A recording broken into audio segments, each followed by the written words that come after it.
지중해가 있고 애굽. 제가 제가 글씨를 못 쓰니까 별로 이렇게 안 좋으신가요? 갈릴리 바다가 있고 요단강이 있고 여기가 이제 사해. 이쪽이 이제 이렇게 반으로 갈라지잖아요. 이렇게 갈라져 가지고 남북으로 갈라지잖아요. 여기서 아모스 선지자가 원래 남쪽의 사람이었는데 북쪽으로 가서 사역을 한 사람이 아모스다. 이쪽 이제 위쪽으로 가면 터키가 이쪽에 있죠. 터키, 로마, 유럽 쪽으로 이렇게 쭉 가겠죠. 이제 그럼 이쪽으로 쭉 오면 이제 이쪽으로 쭉 오면 이제 아시아 쪽으로 이제 쭉 가죠. 이제 이쪽으로 쭉 아시아 쪽으로 가고 이쪽에 여기가 지금 에덴 동산 아수르가 바벨론이 여기 있고요. 아수르가 여기 있고 그다음에 여기가 이제 성경의 그 4대강 창세기에 나오는 4개의 강이 이쪽에 있습니다. 유브라테스 강이랑 티그리스 강이 이쪽 두 줄기로 이렇게 쭉 내려옵니다. 그리고 이 줄기 사이로 바벨론이 있고요. 여기가 이제 아브라함이 떠났던 그 갈대아 우르의 지역입니다. 그래서 이렇게 떠나서 이렇게 출발해가지고 이스라엘 이렇게 들어오거든요. 그래서 그렇게 이제 됐는데 나중에 저 창세기 하면 다 설명드릴 거예요. 근데 북과 남으로 이렇게 갈라지는데 아모스 선지자는 남유다의 선지자고 북쪽에서 활동했던 아주 특이한 케이스의 사람입니다. 이 아모스는 원래 어떠한 선지자의 뭐 훈련을 받았거나 뭐 원래적으로 뭐 그러한 뭐 부르심이 있었거나 그런 게 아니었던 사람이었죠. 저희가 다 개요 때 했지만 아니었던 사람이었는데 하나님께서 환상을 보여주세요. 그래서 3장의 그 환상을 보고 그죠? 무서운 그 하나님의 환상을 보고 이제 환상을 전했던 북쪽으로 가가지고 전했던 사람이 이 아모스입니다. 아모스는 목자였고 어떤 사람은 이제 뽕나무 재배자라고도 이렇게 보기도 하죠. 7장에도 나오고요.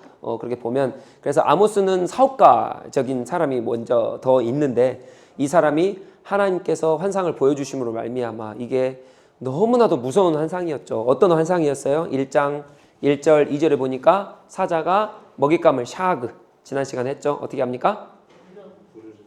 부르짖고 그렇죠? 이 먹잇감을 날카로운 그 발톱으로 잡고 바로 숨을 죽이기 전에 물기 전에 이거 내 거야. 우르릉 너 죽었어 하는 그러한 그 환상을 보죠. 그래서 이제 가서 이제 메시지를 전합니다. 그 먹잇감이 누구예요? 북이스라엘이죠. 북이스라엘 너 죽었어. 그래서 이제 아모스가 깜짝 놀라서 왜 하나님 북이스라엘입니까? 왜냐면 북이스라엘과 이때 남유다는 너무 번영했고 다윗의 제2의 전성기를 맞이할 정도로 솔로몬의 제2의 선전기를 맞이할 정도로 너무나도 부강했던 그런 나라인데 예배도 너무 잘 드리거든요. 근데 하나님께서 아모스에게 보여주셨던 환상은 그거 아니다. 내가 너희를 이제 물어서 죽이기 일보 직전이다 라고 그 무서운 환상을 보여주십니다. 그래서 오늘은 이 죄에 대해서 조금 나누려고 합니다. 이제 환상을 봤어요. 3절부터 이제 시작을 합니다. 보면 열국들에 대한 심판이 먼저 시작이 돼요. 그래서 지난 시간에 구조했는데 1장과 2장의 이방 민족의 죄가 이제 선포가 되어지고 3장부터 6장까지 이스라엘죄, 북이스라엘죄가 이제 선포가 되어지는데 사실 2장에 보면 남유다 죄와 북이스라엘 죄가 같이 선포가 됩니다. 그러니까 꼭 1장, 2장이라 해가지고 이방 민족의 죄만 말한 게 아니라 북이스라엘 죄도 남유다의 죄도 지금 언급하고 있다. 그러나 본격적인 죄의 하나님의 말씀은 3장부터가 이제 북이스라엘이 시작되는 거죠. 그래서 열국들에 대한 심판이 이제 시작됐는데 유다와 이스라엘의 주변 국가들 때문에 심판을 유다와 이스라엘의 주변 국가들이 한마디로 북이스라엘, 남유다죠. 블레셋 두로, 아람, 암몬, 모압, 에돔 이 국가들이 심판을 받는 거예요. 이는 그들이 하나님의 뭐로 인해요? 하나님의 언약 백성인 유다와 이스라엘에게 해를 끼쳤기 때문이 아닙니다. 물론 해를 끼쳤죠. 지난 시간에 말씀드렸죠. 하나님의 사랑받은 사람들을 건드렸기 때문에 하나님께 심판하신다. 물론 그럴 수도 있지만 그러한 이렇게 대전제가 아닌 거죠. 하나님께서 이 주변 국가들을 심판하신 이유는 너가 남유다를 건드렸어. 너가 북이스라엘 건드렸어. 그래서 심판하신 게 아니에요. 그런 주요한 목적이 아닙니다. 자, 첫 번째 뭡니까? 반인륜적인 행동으로 인하여. 오늘 볼 겁니다. 반인륜적인 행동으로 인하여. 즉, 인도주의에서 벗어난 거죠. 이것 때문에 하나님께서 심판하십니다. 두 번째로 심판하신 이유는 무엇이냐? 이때 당시에 어떤 마음을 가졌냐면 이스라엘과 유다, 남유다. 하나님은 이들에게만 하나님인 줄 온 세계가 알고 있는 거예요. 그러니까 우리가 다윗도 우리가 나눴잖아요. 죄송합니다. 다니엘서도 그 바벨론 왕이 믿는 신이 누굽니까? 마르둑이라는 신인데, 그러니까 나라마다 신이 다 달라요. 그러니까 하나님, 엘로힘 딱 하면 누구의 신이냐? 이스라엘의 신인 거예요. 남유다의 신인 거예요. 사람들이 그렇게만 알고 있는 거죠. 근데 그 신이 지금 주변 국가들을 심판하고 계시는 거예요. 그러니까 이걸 보면서 너희가 믿는 신이 통치자가 아니라 내가 이 온 인류의 통치자다. 너희들이 봤을 때는 엘로힘이라는 사람이 이 주권자가 이스라엘에만 국한되어 있는 아니 그게 아니라 온 인류의 통치자다. 나는 그것을 보여주시는 장면이 이 지금 이 주변 국가들을 열국들에 대한 심판을 하나님께서 하시는 겁니다. 그러니까 이걸 보면서 이제 세계는 온 세상은 알았겠죠. 하나님이 진짜 신이시고 이분이 온 세계와 온 인류를 다스리시는 분이시구나라는 것을 그때 안 거죠. 그리고 이들의 죄는 무엇이었습니까? 반인륜적인 죄였다. 네, 이렇게 보시면 돼요. 이스라엘 백성, 하나님의 백성을 건드려서도 있지만 진짜 이유는 반인륜적인 것이다. 그러니까 한마디로 말해서 오늘 이 지도를 조금 많이 사용을 할 건데, 자, 여기가 누가 있어요? 블레셋. 여기가 이쪽으로 이렇게 두로, 그 다음에 여기가 에돔, 여기가 모압, 그 다음에 암몬이 여기 있죠? 암몬. 그 다음에 이쪽이 아람, 다메섹. 그죠? 다메섹. 원래 도시 이름이 다메섹이었는데 커지다 보니까 아람이란 나라가 된 거예요. 여기 수리아라고도 얘기합니다. 아시리아랑 달라요. 아시리아, 수리아. 이건 세계사 용어죠. 수리아, 아시리아. 이렇게 됩니다. 자, 여기에 이제 우리 북이스라엘, 남유다. 이렇게 갈리는 거죠. 지금 여기 이렇게 하나님께서 심판하신 거예요. 지난 시간에 아람 먼저 했죠. 다메섹의 죄부터 하나님께서 먼저 지적하셨습니다. 여기에 죄는 무엇입니까? 철타작, 철로. 그죠? 타작질을 하는데 철로. 타작은 원래 나무예요. 근데 철로 했다는 건 죽으라고 때리는 거예요, 지금. 그러니까 죽으라고 때려버리는 거예요. 지금 여기에 대한 첫 번째 죄입니다. 자, 오늘 이제 이 열국들에 대한, 주변국들에 대한 심판을 하나님께서 시작을 하시는데 그 심판의 죄의 몫이 뭐냐? 우리 한번 들어가 볼게요. 자, 3절 다메섹이고요. 6절 갑니다. 6절 다 같이 읽습니다. 시작. 여호와께서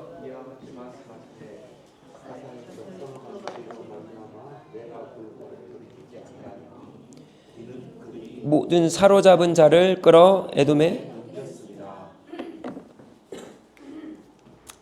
이들의 죄가, 아람은 전투 시에 너무 잔인하고요. 철타작이에요. 블레셋은 6절부터 8절까지인데 무방비 도시를 점령 후 뭐로 하냐면 노예로 팔아버립니다. 그게 이제 블레셋의 죄입니다. 근데 조금 이따 더 볼 거예요. 그 다음에 두로가 등장을 해요. 두로. 이 두로는 동맹 도시들을 노예로 팔아버려요. 동맹 도시들을요. 에돔은요, 멈추지 않는 분노로 사냥하듯 가서 잡아서 죽여버립니다. 암몬은요, 아이벤 여인의 배를 갈라요. 또 있긴 한데, 모압은요, 복수심이 멈추질 않아 무덤을 더럽힙니다. 무덤을 파버려요. 그래서 그 뼈를 다시 한번 재로 갈라가지고 불살라버립니다. 죽은 사람을 또 그렇게 파는 거예요. 그러니까 얼마나 잔인해요? 첫 번째 글은 블레셋인데, 자, 블레셋은 무방비 도시를 점령 후 노예로 팔합니다. 이 블레셋은 원래 배경이 어떠하냐면, 블레셋은 5개의 도시로 이루어져 있습니다. 근데 원래 블레셋이 옛날에 북쪽의 히타이트랑 전쟁도 하고요. 막 전쟁을 많이 해요, 블레셋이. 블레셋 성경에 많이 등장을 하거든요. 그래서 막 전쟁을 하다 보니까 이길 때도 있지만 질 때도 있잖아요. 그래서 져서 막 내려와서 정착한 게 여기입니다. 원래 블레셋이 올라가요, 계속. 확장합니다. 근데 히타이트랑 전쟁을 해서 내려오다가 여기서 정착을 하는데 이때 5개의 성을 만드는데, 근데 성이 아니라 사실 요새입니다. 여기를 지키기 위해서. 첫 번째, 오늘 나온 가사. 두 번째, 아스론. 그 다음에 세 번째, 에스글론. 그 다음 네 번째 요새가, 에글론인가? 제가 정확치 않습니다. 이거 에글론인가? 그럴 것 같아요. 그 다음에 5번째가 가드입니다. 많이 들어보셨죠? 가사, 아스글론, 에스글론, 에글론인가? 아무튼 이름이 제가 정확치 않네요. 첫 글자가. 예. 그래서 이 5개의 요새로 만드는데, 이 블레셋이 여기서 가장 큰 도시가 어디냐면 이쪽 밑에 쪽 해변가에 있는 가사라는 곳입니다. 그래서 가사가 여기서 등장을 하는 거예요. 이 가사의 죄가 뭐냐? 이 블레셋 하면 이때 당시에 가장 유명한 게 있었어요. 자, 목포하면 뭐가 유명합니까? 네? 유달산. 네. 유달산. 먹는 거는요? 낙지 뭐 이렇게 딱 나오잖아요. 저기 영암하면 무화과 이렇게 딱 나오잖아요. 나주하면 배 막 이렇게 나오듯이, 자, 블레셋 하면 딱 나오는 게 있었어요. 뭔지 아십니까? 노예입니다. 노예를 팔아버려요. 이 노예를 어떻게 파냐면, 어디로 파냐면 에돔으로 팔아요. 노예를 에돔으로 팔아요. 이 에돔은 에스겔서에 보면 무역의 시장의 중심지가 에돔입니다. 여기로 팔아가지고 에돔에서 이제 전 세계로 다 파는 거예요. 그래서 뭐예요 이게? 인신매매입니다. 인신매매. 그러니까 블레셋이란 이런 동네예요. 그러니까 이거를 그냥 파는 게 아니라 여기 6절 한번 보십시오. 마지막 하반절에 뭐라 나오냐면, 이는 그들이 모든 사로잡은 자를 끌어 에돔에 넘겼습니다. 그냥 뭐 한두 사람 판 게 아니라 모든 사로잡은 자라고 한다면은 도시 전체를 얘기합니다. 도시 전체를. 그냥 아주 한 부족을 그냥 다 인신매매로 팔아버리는 거예요. 얼마나 잔인한, 요즘 세상에 그럽니까? 요즘 그런 인신매매 뭐 집단 있습니까? 우리 목포 도시를 다 팔아 넘겨버리는 거예요. 이거 진짜 잔인한 사람들이에요. 아주 인정사정 없이. 저기 상동에 있던 사람들이 갑자기 순식간에 다 사라져버리는. 지금 그 어마어마한 그 범죄를 저지르는 게 이 블레셋입니다. 그래서 블레셋 하면 딱 떠오르는 게 딱 하나가 있는데, 그게 바로 노예를 팔아넘기는 거예요. 노예. 네, 블레셋이 유명한 곳이에요, 거기가. 인신매매. 근데 이거 자기가 마음대로 하면 됩니까? 안 됩니까? 하나님의 형상인 사람을 자기가 할 수 없죠. 자기가 뭔데 팔아요? 자기가 뭔데 인신매매 합니까? 그리고 에돔은 뭔데 자기가 온 전 세계로 팔아넘깁니까? 그게 블레셋이었습니다. 이게 블레셋의 죄입니다. 자, 그 다음에요. 두로가 나옵니다. 두로. 자, 두로 페니키아죠. 자, 두로. 여호와께서 다 같이요. 9절입니다. 다 같이요. 여호와께서 이와 같이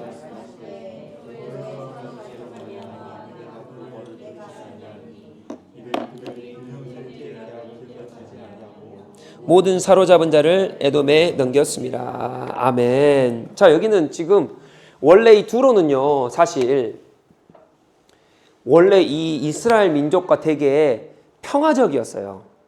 그래서 다윗과 솔로몬 때 되게 평화적으로 잘 지냈던 곳이 이 두로입니다. 그러면서 이 두로는 굉장히 무역 중심지여가지고요. 왜냐하면 유럽 쪽 다 갈 수 있죠. 그러니까 돈을 굉장히 많이 벌었던 번영한 도시예요. 그러니까 솔로몬 때 나무들 수입하고 막 했던 게 다 두로 이쪽이 아닙니까? 그러니까 두로가 굉장히 솔로몬 왕과 이때 두로 왕이 히람이었거든요. 히람 왕과 솔로몬 왕이 같이 계약을 맺어요. 그래서 이게 왕상 9장 13절에 나옵니다. 그래서 굉장히 친화적으로 잘 지냅니다. 근데 이게 시간이 지나면 지날수록 어떻게 하냐? 이게 파괴되는 거예요. 그러면서 여기가 뭐라 그러냐? 9절에 보세요. 어떻게 하냐면 그 형제의 계약을 기억하지 아니하고 모든 사람을 잡아 얘도 에돔에 넘겨요. 에돔이 이제 무역 시장 중심이잖아요. 여기서 전 세계로 나가잖아요. 그러니까 얘들의 죄가 뭐였냐? 처음에는 계약을 맺었다는 거죠, 솔로몬이랑. 근데 꼭 이스라엘뿐만 아니라 다른 데도 마찬가지예요. 여기서 형제의 계약이라 함은 꼭 하나님의 백성뿐만 이것도 있지만 두 번째 의미는 이 자기가 전쟁하고 또 자기가 같이 계약을, 그러니까 피스 조약을 맺었던, 평화 조약을 맺었던 그런 나라들 다 얘기하거든요. 그러니까 이게 얼마나 잔인한 거냐면 예를 들어서 그런 거예요. 제가 수연이한테 수연아 우리 싸우지 말자, 우리 친하게 지내자, 그래놓고 뒤에서 칼로 찔러버리는 거예요. 그럼 수연이는 아 오케이 그럼 우리 사이좋게 지내봅시다 했는데 뒤에서 그냥 칼 꽂아버리는 거예요. 되게 치사한 놈들이에요. 되게 더러운 놈들이에요.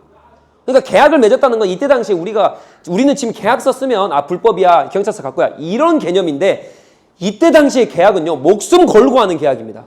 내 존재를 걸고 하는 계약이에요. 그러니까 우리의 이런 뭐 불법, 법으로 해결하는 그런 계약의 그런 개념이 아니에요. 이때 계약은 정말 내 목숨을 걸고 내 가족을 걸고 내 부족을 걸고 하는 게 계약입니다. 그러니까 하나님과 이스라엘 백성과 계약을 얻는 것은 하나님이 목숨 걸고 맺으세요. 내가 이 계약 안 지키면 내가 죽을게. 난 이거 반드시 지켜. 라고 하는 그 계약, 아브라함과 맺은 계약이 그런 계약이잖아요. 그러니까 이 계약은 그런 의미인데, 그러니까 이때 당시에 계약을 맺으면 어떻게 합니까? 그냥 오케이, 우리 이제 평화롭게 잘 지내보자. 우리 이제 계약 맺었으니까 형제잖아. 그리고 이제 잘 사는 듯 한데 뒤로 돌아서는 갑자기 거기서 칼 꽂아버리는 거예요. 얼마나 치사한 놈들이에요. 그렇게 안심시켜놓고 뒤에서 칼 꽂는. 그래서 어떻게 합니까? 노예로 에돔으로 팔아버리는. 여기도 뭐예요? 이제 치사하고 노예고 더럽고 인신매매하는 거죠. 11절입니다. 이제 에돔이에요. 에돔. 자, 지난 시간에 아람, 두로, 블레셋 했어요. 지난 시간에 아람 했고 오늘 블레셋, 두로 했습니다. 자, 그 다음에 이제 이쪽으로 이 세 곳으로 넘어갑니다. 세 곳으로. 자, 11절입니다. 시작. 여호와께서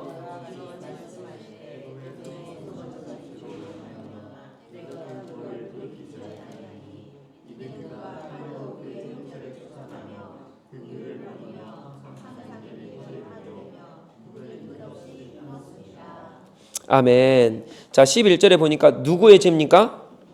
에돔입니다. 에돔. 자, 이 에돔은 누구의 후손이냐면 에서의 후손입니다. 자, 에서는 그러면 동생이 누구죠? 야곱이죠? 예? 누굽니까?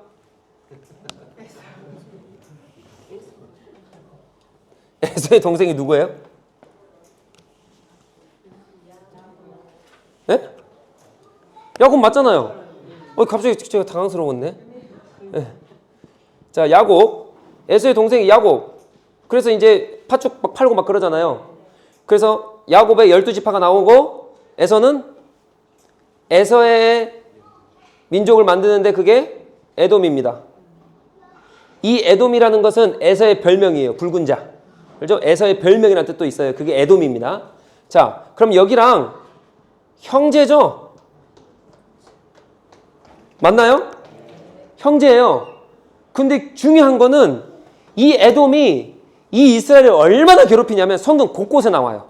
여러분 기억하세요? 이스라엘 백성이 이렇게 광야 생활을 하고 난 다음에 이제 쭉 올라와 가지고 이제 들어가기 위해서 에돔에게 내가 이 길을 들어가려고 해. 근데 뭐라 합니까? 너 못 지나가 그래요. 굉장히 비협조적이에요. 비형제적입니다. 아니 지나가야 되는데 못 지나가게 해요. 그래서 길을 안 터줍니다. 그 다음에 두 번째, 비형제적이라고 얘기를 하는데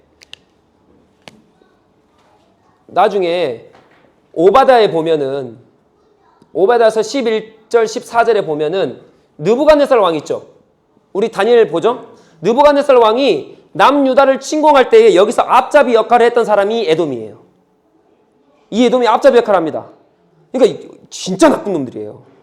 형제잖아요. 지금 이스라엘 이거 지금 야곱의 후손이에요. 근데 여기가 지금 침공당하게 생겼어요. 그러면 형제지간이면 어떻게 해야 돼요? 그러면 안 되죠. 느부갓네살 왕이 바벨론 온다니까요. 오는데 지금 에돔이 어떻게 해요? 앞잡이 역할을 하는 거예요. 이렇게 하시면 되고 이렇게 하시면 되고 여기로 들어가시면 되고 이렇게 하시면 딱 됩니다.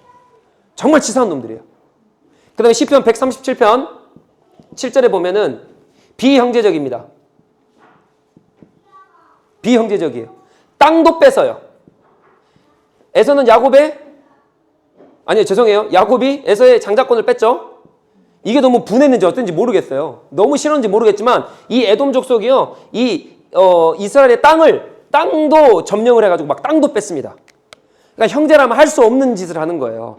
여러분 이때 당시에 땅은 우리의 개념에 이런 땅이 아니잖아요. 지켜야 되는 땅, 생명을 걸고 해야 되는 그 땅, 내가 살아야 되는 그 땅인데 이것을 뺐습니다. 그뿐만 아니라 느부갓네살 왕 때 앞잡이에서 침공시켜버린다니까요. 그게 누구예요? 이 에돔이에요. 그러니까 하나님께서 이것도 뭐예요? 비인간적이죠? 비인격적. 이거 인신매매 똑같죠? 그러지 않을까요? 자, 그 다음에 죄를 봐볼까요? 그 다음은 암몬입니다. 13절입니다. 13절 다 같이요. 시작. 여호와께서 이같이 말씀하시되 암몬 자손의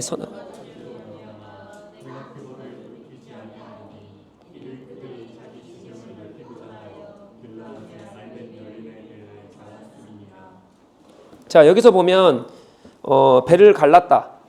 이 지금 암몬부터 갑니다. 암몬 맞죠? 배를 갈랐다가 바카라는 말입니다. 바카라는 원어인데 이거는 쪼개다, 터트리다, 부수다. 이런 말의 의미가 바카예요. 그러니까 배를 갈랐다는 말은 뭐예요? 쪼개고 터트려버리고 부숴버리는 이 말이거든요. 자, 이 암몬이 누구냐면 암몬은 누구의 친족입니까? 맞습니다. 롯이 소돔과 고모라의 유황불이 떨어지잖아요. 그래서 가족이랑 나옵니다. 나와가지고 근데 아내는 뒤를 돌아봐가지고 소금기둥이 돼요. 근데 두 딸이랑 계속 도망쳐 나오죠. 그래가지고 이제 모압 땅에 거주하면서 동굴에 들어가요. 근데 이 딸들이 뭐라 말하냐면 이제 내 후손을 이룰 수가 없으니까 누구를 통해 얻습니까? 아버지를 통해 얻어요. 그렇죠? 작은 딸의 후손이 여기입니다. 네. 롯의 작은 딸이 낳은 후손이 여기에요. 작은 딸. 자, 그럼 이스라엘과 친족이죠?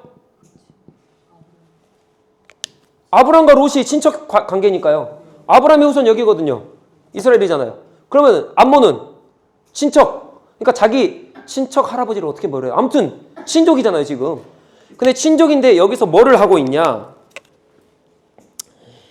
지경을 넓히고자 해요. 이유는 간단해요. 지경을 넓히고자 해요. 그러니까 이유가 너무 하찮하지 않습니까? 지경 넓히고자 사람 배를 갈라요. 그것도 아이 벤 사람의 배. 여러분 태어나서 이런 소리 들어보셨어요? 아이 벤 사람의 배를 이 역사장이 지금 지구상에 존재합니까? 현 시대에? 저는 한 번도 못 봤거든요. 얼마나 잔인하고 얼마나 비인간적이고. 근데 그걸 이때 당시에도 흔하지 않는 일이에요. 다른 모든 세계의 사람들도 이거 잘 안 합니다. 이런 짓거리 안 해요. 어떻게 아이 벤 여자의 배를 갈라요? 근데 그것뿐만 아니라 이쪽에다 터뜨리다 부수다는 이때 당시에 뭐가 있었냐면요. 아이들이 있죠. 아이들을 낭떠러지로 끌고 갑니다. 거기다 발로 밀어버려요. 그래서 아이들이 떨어지면 어떻게 돼요? 죽는데 쪼개져서 터집니다. 그게 바카예요. 이게 바카라는 말. 그러니까 아기들도 밀어가지고 낭떠러지에 떨어지면 터지잖아요. 바카. 이거. 배를 그냥 갈랐겠어요? 터뜨려버리는 거예요. 그냥. 얼마나 잔인합니까? 근데 누구예요? 이스라엘과 친족이에요. 그러니까 하나님께서 어떻게 합니까? 심판하시는 거죠. 그리고 이스라엘 저주도 해요. 이 사람들이. 신명기 23장에 보면은 이스라엘 저주를 하는 사람이 이 암몬 민족입니다. 그냥 웃기죠. 얘들은 이스라엘 혈통인데도 불구하고 같이 형제지간 친족인데도 불구하고 이스라엘 저주를 해요. 암몬이. 신명기 23장에. 그러니까 왜 이렇게 하는지 모르겠어요. 자, 마지막 모압입니다. 모압은 2장에 나와요. 2장. 자, 2장 1절입니다. 다 같이요. 2장 1절 다 같이요. 여호와께서 이와 같이 말씀하시되 모압의 서너 가지 죄로 말미암아 그 벌을 돌이키지 아니하리니 이는 그가 에돔 왕의 뼈를 불살라 죄를 만들었습니다. 이 모압의 서너 가지 죄. 지난 시간에 말씀드렸습니다. 서너 가지 죄라는 것은 3개, 4개 죄입니까? 아니에요. 3번, 4번 반복해서 말씀하시는 거 이렇게 보시면 돼요. 그래도 지금까지 계속 보면은 한 가지 죄만 다 말씀하세요. 이 주변국들의 죄가 다 한 가지 죄예요. 한 가지 죄. 자, 이 모압의 죄는 뭡니까? 모압의 죄는 이때 당시에는 죽은 자를 또 예배하는 또 그런 희생제사도 드렸던 사람이 모압입니다. 그러니까 뭔가 무덤에 관련된 그 많은 범죄를 저질렀던 사람이 이 모압이에요. 근데 모압이 누구의 민족이냐? 롯의 첫 번째 딸입니다. 여기는 둘째 딸, 암몬은 둘째 딸, 모압은 롯의 첫 번째 딸. 그럼 이스라엘과 친족이죠. 하나님을 알겠죠, 당연히.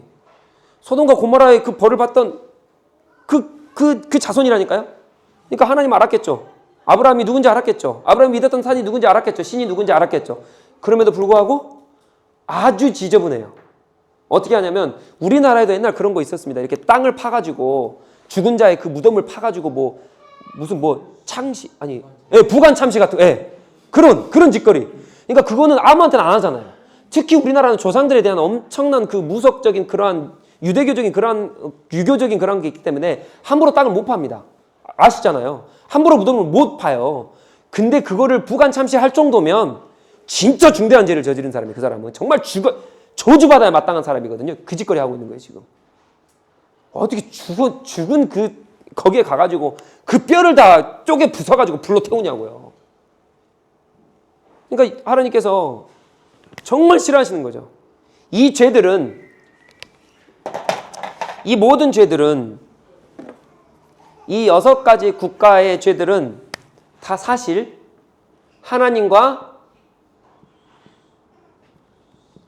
하나님의 언약과는 전혀 멉니다. 근데 이들을 다 심판하시겠다는 거예요. 우리가 성경을 보면 하나님께서 하나님의 율법을 지키지 않거나 언약 백성이기 때문에 이스라엘이 언약을 안 지키면 하나님 심판하세요. 맞죠? 근데 여기는 하나님의 언약 백성이 아닙니다. 블레셋이 언약 백성입니까? 두로, 암몬, 모압, 에돔, 아람 다 언약 백성이 아니에요. 물론 여기 세 나라는 가깝죠. 친족이죠. 그러나 불구하고 언약 백성은 오직 이스라엘입니다. 그럼에도 여기를 심판하시겠다는 거예요. 왜 심판하십니까? 도덕적인, 윤리적인, 이거를 성경으로 표현하자면 양심입니다. 양심이 화염 맞은 죄. 이거 인간이라면 이러면 안 되잖아요. 양심이 화염 맞은 죄로, 도덕적인 죄, 윤리적인 죄로 인하여 하나님께서 심판하십니다. 그럼 반대로 남유다와 북이스라엘은요. 한번 볼까요? 자, 2장 4절입니다. 다 같이요. 여호와께서 이와 같이 말씀하시되 유다의 서너 가지 죄로 말미암아 그가 그 벌을 돌이키지 아니하리니 이는 그들이 여호와의 율법을 멸시하며 그 율례를 지키지 아니하고 그의 조상들이 따라가던 거짓 것에 미혹되었습니다. 여기서 이제 유다가 나오죠. 남유다 이게 나옵니다. 남유다의 죄는 하나님 왜 심판하십니까? 율법이에요. 언약이에요. 언약. 율법 첫 번째입니다. 여기서 이제 두 번째 죄가 나와요. 두 번째 죄 뭐예요? 거짓 것. 이게 우상입니다. 다 한 가지만이에요. 여러분들 생각을 해보세요. 아모스가 전했단 말이죠. 그럼 북이스라엘은 들었을 거 아니에요. 여기까지 들었어요. 자, 쭉 들었습니다. 아람 나오고 블레셋 나오고 두로 나오고 에돔 나오고 암몬 나오고 모압까지 딱 나왔어요. 모압의 죄를 언급합니다. 그러니 이 북이스라엘 백성은 어땠겠어요? 야, 그래. 하나님 우리 하나님인데 역시 이렇게 이방 민족을 다 벌하셔야 맞지. 그들이 우리한테 한 짓거리가 어떤 짓거리인데 당연히 벌하셔야 맞지 라고 생각을 했겠죠. 근데 2장 4절부터 누구 죄가 나와요? 잠깐만 우리 민족까지? 갑자기 그러는 거예요 지금. 왜 갑자기 하나님 우리 언약 백성이잖아요. 하나님 언약 백성인데 왜 우리까지 왔어요? 그리고 어디까지 갑니까? 북이스라엘. 여기는 죄가 몇 개예요? 2개. 북이스라엘은 7가지입니다. 그러니까 여기까지 왔을 때 다 죄를 언급하니까 그래 우리는 좀 낫지. 야 봐봐 역시 하나님 저들 다 혼내시고 역시 나는 깨끗해. 근데 하나님께서 진정 말씀하고자 하시는 것은 누구의 죄입니까? 이 북이스라엘 죄예요. 야 너희들이 더럽냐? 얘들이 엄청 더러워 지금? 너희들은 더 더러워. 말로 표현할 수 7가지 죄가요. 이들의 죄를 다 합친 것보다 더 더럽습니다. 북이스라엘은. 이거를 말씀하시기 위해서 지금 다 말씀하시는 거예요. 다 말씀하시는. 근데 북이스라엘은 뭐예요? 평온해요. 왜요? 정치적으로 안정적이고 돈 많이 벌고요. 외교 잘 되고요. 왕도 평안하고요. 국권 가지고 국력 가지고 있고요. 전쟁 잘하고요. 돈도 너무 많이 벌고 제사도 너무 잘 드리고 예배도 잘 드려요. 근데 중요한 건 무슨 예배, 어떤 예배입니까? 마음이 빠진 예배예요. 그리고 이 유다의 거짓 우상은 어떤 말이냐? 이 거짓이라는 말을 원어로 보니까요. 하나님을 안 섬기는 게 아닙니다. 하나님을 예배를 해요. 근데 다른 신도 섬기고 있어요. 두 신을 다 섬깁니다. 그 예배예요. 그걸 하나님께서는 거짓이라고 해요. 우상이라고 해요. 하나님도 섬기고 다른 것도 섬기는 거. 가면 갈수록 죄가 늘어나고 이제 너희들 죄는 내가 너희들은 이 이방 민족들은 도덕과 윤리적 양심적인 이러한 것들에 대해서 벌을 받지만 너희들은 이제 내가 준 언약 백성이기 때문에 언약을 통해서 내가 너를 심판할 거야.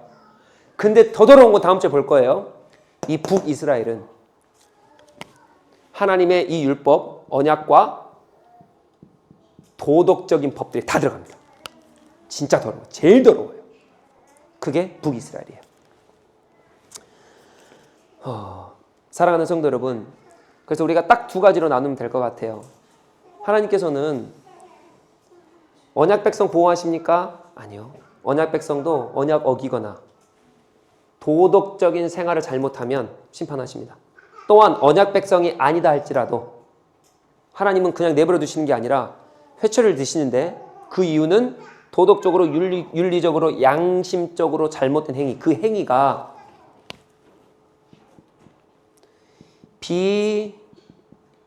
비인륜적인 행위입니다. 비인간적인, 인간으로서 할 수 없는 일, 즉 생명을 보존하지 않고 생명을 건드리고, 지금 다 생명 건드렸잖아요. 다 생명 건드린 거 아닙니까? 여기 다른 율법, 거짓말 뭐 이거 아니에요. 여러분 근데 잘 보세요. 하나님께서 십계명과 율법 613개를 주실 때 거짓말 하지 말라 그래요. 왜 거짓말 하지 말라 그럽니까? 만약에 내 거짓말로 인해서 어떤 사람이 해를 입는다면이에요. 그 거짓말조차도 만약에 사람이 해를 입히게 된다. 하나님은 생명에 대해서 굉장히 심각하게 생각하세요. 생명은 누구 겁니까? 하나님 거예요. 그 생명을 건드는 사람은 그럼 자기가 누구라는 거예요? 하나님이라는 거예요. 그러니까 피값으로 피를 건드리는 사람, 그 나시리는 피 건드리면 큰일 나잖아요. 그거 누구 거예요? 하나님 건데. 너 이거 건들면 거룩하지 않아. 나시리는 될 수 없어. 그러니까 하나님은 이 비인륜적인, 즉 생명. 좀 더 가볼까요? 다음 시간에 볼 거지만 북이스라엘은 그래서 이 생명이 어디까지 가냐? 연약한 사람. 연약한 사람. 그래서 신구약에 걸쳐서 이 연약한 사람이 누구라고 말하냐면 잘 들으셔야 돼요. 이게 이제 복음으로 갑니다. 예수 그리스도는 가난한 자를 위해 오셨고요. 사마리아인들을 위해 오셨고요. 고아와 과부를 위해 오신 분이 의인을 위해 오지 않으셨다고요. 건강한 사람이 오지 않으셨어요. 예수 그리스도가 말씀하세요. 연약한 사람, 생명, 비윤리적인 이게 이렇게 이어져서 과부와 가난한 사람과 약자들. 그래서 어린이를 그렇게 사랑하시는 거예요. 보호받을 수 없는 사람들. 우리가 해야 될 일이 무엇입니까? 과부와 가난한 사람과 약자와 어린이들을 돌보는 게, 즉 연약한 사람들, 생명의 위협을 받는 사람들을 돌보는 게 마땅합니다.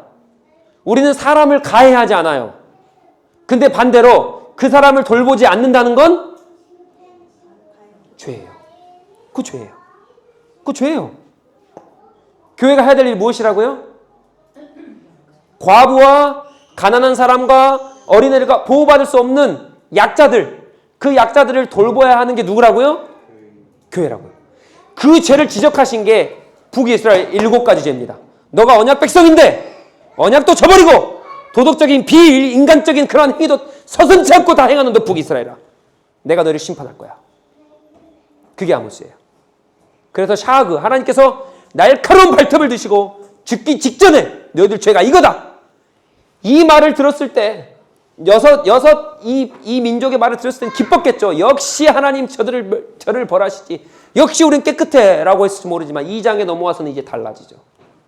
너희들 이런 죄들. 사랑하는 성도 여러분, 그렇기 때문에 저희가 이웃사랑 설교를 했잖아요. 저희 교회가 이웃사랑 설교를 지난 24년 말부터 복음 설교를 하고 이웃사랑 설교를 했는데 그게 이제 조금 더 굳혀야 됩니다. 이렇게 그 이웃사랑은 연약한 자들입니다. 가난하고 과부고 보호받을 수 없는 어린아이들, 그런 아이들을 돌보아야 하는 게 우리 의무입니다. 이걸 하지 않으면 하나님께서 반드시 물으실 거예요. 너 왜 비인륜적인 행동을 해? 그 율법이 이거라니까요. 그래서 우리가 교회가 이 일을 하기를 원합니다. 혹시 주변에 그런 사람들이 있다라고 한다면 하나님의 율법의 말씀을 쫓아 섬겨주시고 보듬어주시고, 근데 인간은 안 되는 게 뭐냐면 힘 있는 사람의 편에 서는 게 인간이에요. 힘 있는 사람 눈치를 보는 게 인간이고요. 하나님 눈치는 안 봐요. 그러지 맙시다. 하나님 눈치 봅니까 이들이? 아이들을 그냥 땅떨어지 밀어 넣으면서 그 터진 아이들을 보고 하나님 눈치 보냐고요? 안 봐요. 인신매매하면서 하나님 눈치 보냐고요? 안 봐요. 이 세상과 똑같습니다. 그렇기 때문에 우리가 하나님 앞에 비윤리적인 행동이 아니라 약자를 돌볼 수 있는 그러한 믿음의 교회와 또 우리 성도인들 되시길, 그래서 하나님의 눈치 보시길. 우리 하나님 통치자십니다. 통치자세요. 언약 백성이 아니더라도 심판하십니다. 왜? 그분이 통치자시기 때문에. 반드시 기억하시고 그분을 두려워하시고 그분 앞에만 집중하시고 그분을 무서워하심으로 그렇게 여작한 자를 돌보아 좀 따뜻한 세상, 그러한 세상을 좀 만들면 좋겠다라는 말씀을 드립니다. 오늘 여기까지 하겠습니다. 질문 있으십니까? 질문 있으세요? 질문 없으십니까? 네. 자, 그러면 기도하고 마무리하겠습니다. 주님 감사합니다. 오늘 아모스서를 통하여서 또 우리가 어떤 모습으로 어떻게 행해야 될지, 주님께서 무엇 때문에 이들을 심판하신지를 우리가 보았습니다. 하나님, 우리가 언약 백성이지만 언약을 어겨서도 문제지만 그 언약이 무슨 내용입니까? 바로 연약한 자, 보호받아야 될 사람들을 보호하라는 그 주님의 말씀 아닙니까? 그래서 우리가 신앙인이라면 도덕적이고 윤리적이고 양심적으로 행동할 수 있는 믿음의 사람이 되게 하시고, 하나님, 우리가 바르게 주님 앞에 서서 작게라도 섬기고 돌아볼 수 있는 우리 교회, 우리 또 신앙인들 될 수 있도록 은혜를 베풀어 주시옵소서. 하나님, 우리 도복처치 한 지체 지체를 축복합니다. 사업과 가정과 직장과 자녀들과 신앙에 주님께서 함께하여 주시고 건강도 붙잡아 주시고, 하나님 어디 가나 정말 주님의 사람으로 온전히 아름답게 설 수 있도록 은혜를 베풀어 주시옵소서.